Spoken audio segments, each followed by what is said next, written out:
So, hello. I wanted to do a video about my 2 cents on cruelty-free makeup brands. Well, let me just say this. I watch a lot of YouTube and I follow plenty of YouTubers who are not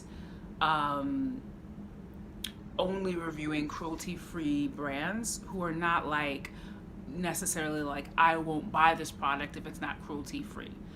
And I'm fine with that. That is their decision, that is their choice. The reason why I decided to make this video is because I recently found out that in addition to the brand NARS, which is a company who makes makeup products that I love. I geek out over NARS's packaging, their formula, like their logo, like they are amazing, like with what they produce and the packaging and their design and the quality. But I will not buy NARS, and I've said this in a previous video, because I just didn't like the fact that they were cruelty-free. They were cruelty-free. They were on what I consider to be the right side, and then they went back to testing on animals because they wanted to expand their market in China. This is, of course, about what it's always about. It's about money. It's about money. So that is my reason for not buying NARS. But then I was looking at some videos recently, and I forget which one it was, but I found out from watching one of them that McGrath is not cruelty-free. And my heart sank, and it didn't stop me from purchasing her Fetish Eyes mascara that just launched on the 14th. It didn't stop me from doing that, and I think I was so ready to purchase it that when I found out, it was just like, oh, let me just purchase this last thing from McGrath. And when I say last thing, I mean it. And if you have any idea how much I love McGrath, you know that that is a really hard thing for me. I love McGrath. I follow her on social media. I follow ColourPop. I think I follow Colored Rain, but I pay attention to McGrath's brand promotion. I really love the way that McGrath promotes her stuff, because she really ties it into a time and a context that's very specific. It's very 70s. It's very fashion models from like the 70s and like the 90s, the trifecta. It's very grunge. It's very erotic. It's very juicy. It's very like, it's just, she has made a name for herself and a whole kind of brand that is very unique and very different, I feel, than a lot of other makeup brands. And so it really sucks that I can't buy from her anymore. And it also made me go through all of the makeup in my collection to see exactly what is and is not cruelty-free, because I feel like I can't just say, oh, I'm not buying NARS because they were cruelty-free and now they're not, and I think that sucks. I have to be consistent. I can't be like, well, NARS sucks, but McGrath is McGrath and she can get away with it. For me, and I'm saying it again, for me, I don't feel good about it morally. And when I looked online, there's this website that, I don't know, some of you, maybe many of you, maybe some of you are not aware of, called Cruelty Free Kitty. And whenever I go online to see what makeup brand or skincare brand is or is not cruelty free, like Cruelty Free Kitty comes up like 85% of the time. And they're a site that has a whole list of makeup brands that are cruelty free. And I was surprised to discover that most makeup brands, at least that I buy, are cruelty free. I will read you from that list from my collection right now. This is a list of makeup brands that I have purchased, that I have invested in with my money, that I have patronized. So ColourPop, Juvia's Place, Dose of Colors, Lime Crime, of course, Mented Cosmetics, Anastasia Beverly Hills, Fenty Beauty, Cover Effects, EM Cosmetics, Colored Rain, Violet Voss, Bite Beauty, and Glacier are all cruelty-free. I was just like, oh shit, wow, fantastic. Like, I can buy these products and not worry that an animal was unnecessarily tortured to get it to me. Now, there's cruelty-free to animals, and then there's cruelty-free to human beings. That is a whole other story I cannot get into here because it's too complex. There is a lot of stuff in makeup products, a lot of ingredients that are not good for us. And the reason why I can't go into that, in addition to it being complicated, you know, all those ingredients that you can't pronounce, a lot of them are disrupting our endocrine systems in fairly like negative ways. And the reason why I won't go into that is because I'm still using them. I'm not at that place yet. It's still very complicated. And I'm saying this not to get on any high horse or soapbox to tell anybody else what they should do. I would never do that. I was raised vegan. I am vegetarian. I've never been like, don't eat that and it's bad for you. I would say, like, if you're eating meat, like, make sure you know what's going into it, because, you know, they're trying to kill us. But I would never be like, you're a horrible person, like, don't do that. Like, there's a very thin line in the whole cruelty-free, you know, animal rights community, where it goes from like, okay, be aware, to like a lot of crazy. And a lot of that stuff is just, I don't support that. But I just don't think it's necessary to fuck with animals and to, you know, torture animals so that I can get this face. I don't want that. And to the extent that most of the makeup brands that I buy and support, or that are in my present collection right now, are cruelty-free, like, I just don't see why they can't all be cruelty-free. Although, that's a lie. Like I said before, they're not all cruelty-free because they want more money.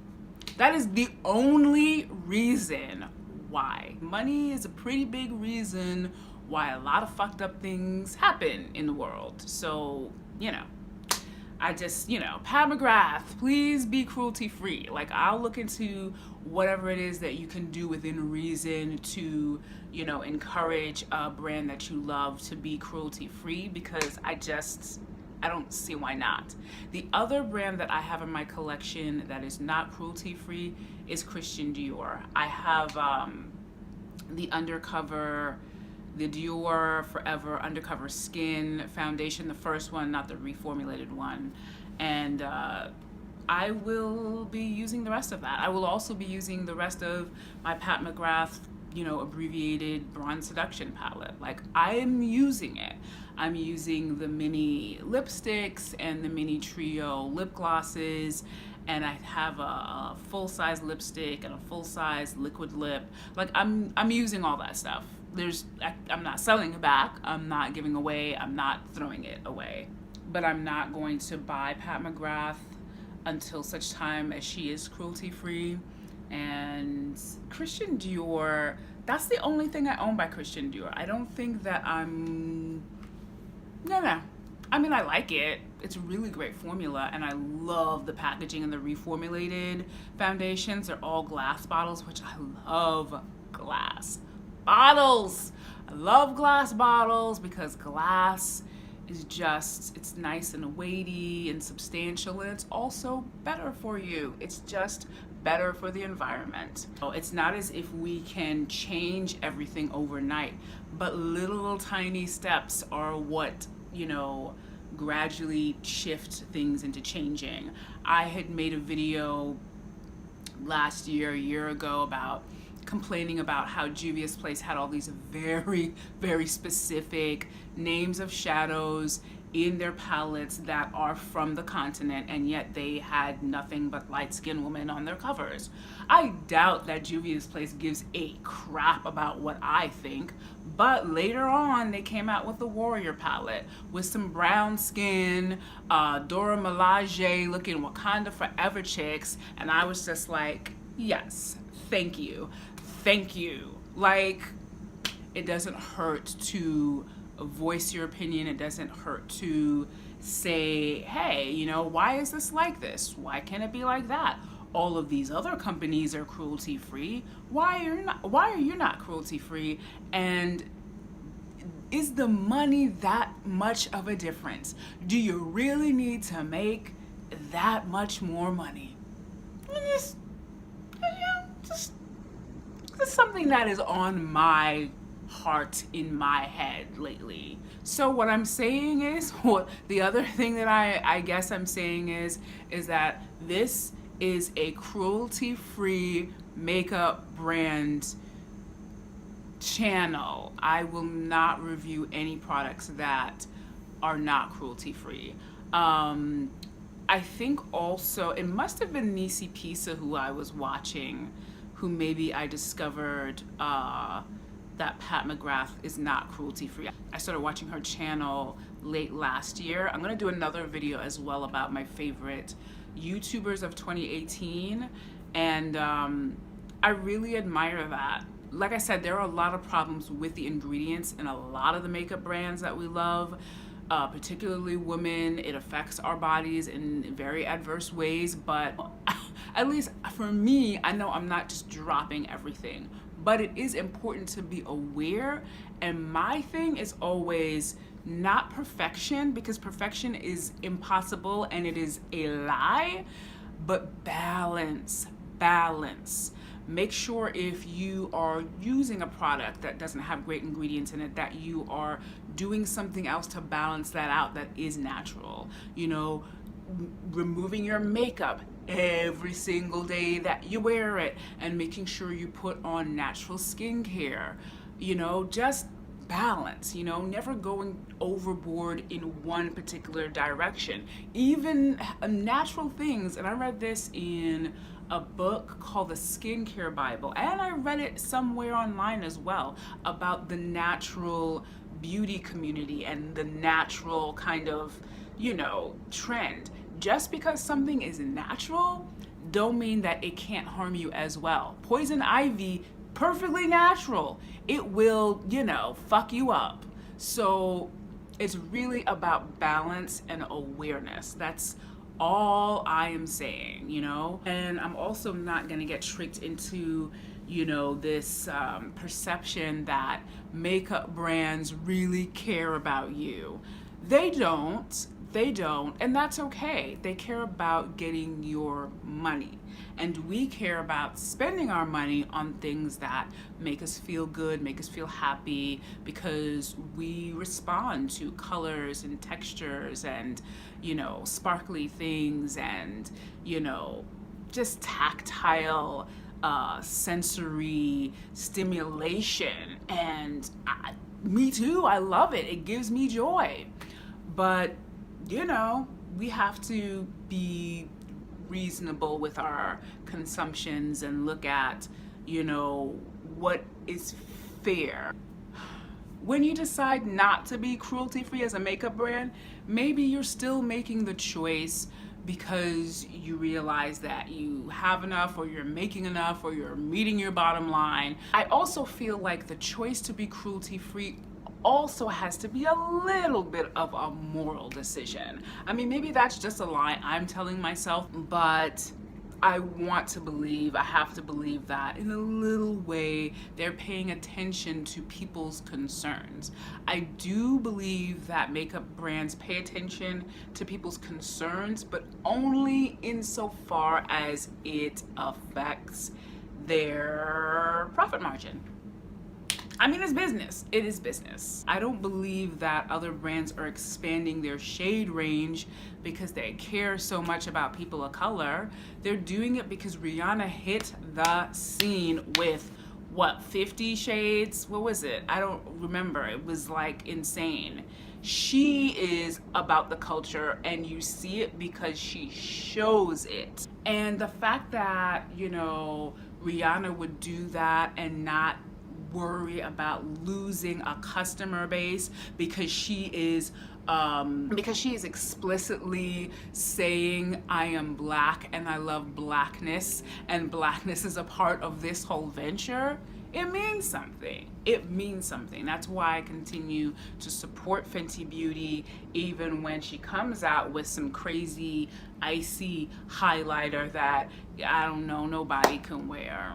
Like, I did not buy that. I didn't buy it. But I did buy the concealer finally, and I'm wearing it now, and I'm confused because I love it and I don't know what to do anymore between this and the Too Faced. So it's actually really good to have two concealers that you love, because that means you're not gonna run out of one or the other faster. So, yay! Yeah, this is actually pretty much a full face of Fenty. I've gone back to wearing 420 because I like it. And personally, I think that it doesn't really look that different. So what I do now is I just do 420 on the perimeters of my face, and then I just put the concealer in 385 here, here, here, here, and down my nose. It blends out like butter. It's so nice. But before I go, because that is it for my cruelty-free rant, I just want to showcase these incredible earrings by JXL Pops. This was the last pair that I recently got. This is Nefertiti. Oh man, I'm gonna look up to see what the name of it is that she calls it on her site. But I am just blown away by these earrings. Blown away. What she does, nobody else I know does. It's just, it's, let me take this one off so you can see it close up.